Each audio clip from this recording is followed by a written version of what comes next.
Hey guys, I'm still at school. I'm making a bunch of videos today. The next one I have for you is a story, and it is a familiar character. It's someone who is shrewd, someone who's clever, someone who tricks people. It's a character that you very well know because we studied him back in Unit 3 after Christmas sometime between when we left and Christmas. And he is an arachnid. He has 8 legs, 2 body parts, and he guesses about who he is. His name starts with the letter A. And so here we go. So the story is called The Hoot and Holler Hat Dance. Anansi, that's who it was. Anansi the spider was once very handsome, with 8 long legs and a round little belly and a stunning head of hair. He also was very greedy, and he hoarded everything in sight, meaning that he kept it for himself. Boys, be quiet. Alas, his never-ending appetite eventually cost him his hair. It happened at harvest time. "Make yourself useful, dear, and go and get Mama some corn," Anansi's wife said. "Your Mama some corn," Anansi's wife said to him one morning as he lounged lazily in the web.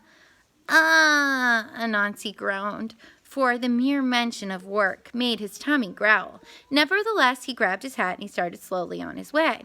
To his dismay, the path was hot and dusty, and tasty tidbits along the way were few and far between. Only the thought of his mama's delicious bean stew kept him going. By the time he had arrived, all he could think about was the spicy beans simmering in Mama's famous stew. "I want to eat," he hollered, and he pushed open the gates. "Not till you finish picking the corn," Mama. I had her being an old lady.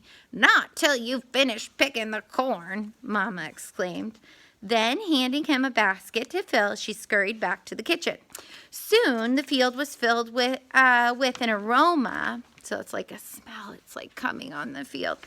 An aroma of Mama's beans and onions. To his credit, Anansi tried to ignore the smell, but first he turned this way, then he turned that way, but still the wonderful fragrance swirled all around him.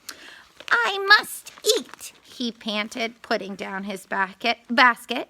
Just then, Mama crossed the field with a bowl. "Stew at last," he rejoiced, and he gulped his first mouthful. Then he spat it out. It was only water. "Well, we'll feast when you're finished," Mama said. But Anansi could bear it no longer. When Mama disappeared, he dashed to the kitchen. The stew of beans hissed and bubbled in the pot. Anansi said.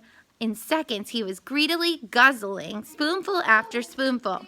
But little spoonfuls were not enough. "I want more," he belched. Yanking the hat off of his head and turning it upside down, he filled that hat right up to the brim.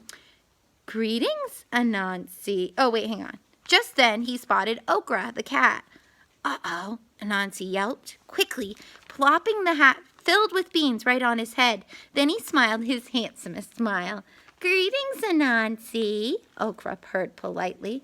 "What are you doing here?" "Just helping my dear old Mama with the harvest," Anansi said very sweetly. But he didn't feel sweet. He felt hot. It hurt. He shook his little hat. The boiling beans still burned. He shook it a little faster, but the stew was scalding him. He jumped and he danced and he jiggled his hat. Still, the beans burned hotter and hotter. Sensing the commotion, Carmen, the dog, appeared. "What's wrong with you?" he woofed. "Nothing," Anansi hollered. "Don't you know it's hat shaking day?" he said. "Ever heard of it?" said the dog. "Why, yes," said Anansi, shaking his head even faster. "It happens once a year. It's hat shaking day." "Ha ha ha, hat shaking day," Anansi sang, hooting and hollering down the path. Finally, he could stand it no longer. With one final howl, he ripped that hat off his head. Okra and Carmen roared with laughter as the beans and onions spilled everywhere. Soon the birds and the bugs joined in, for greedy Anansi was quite a sight.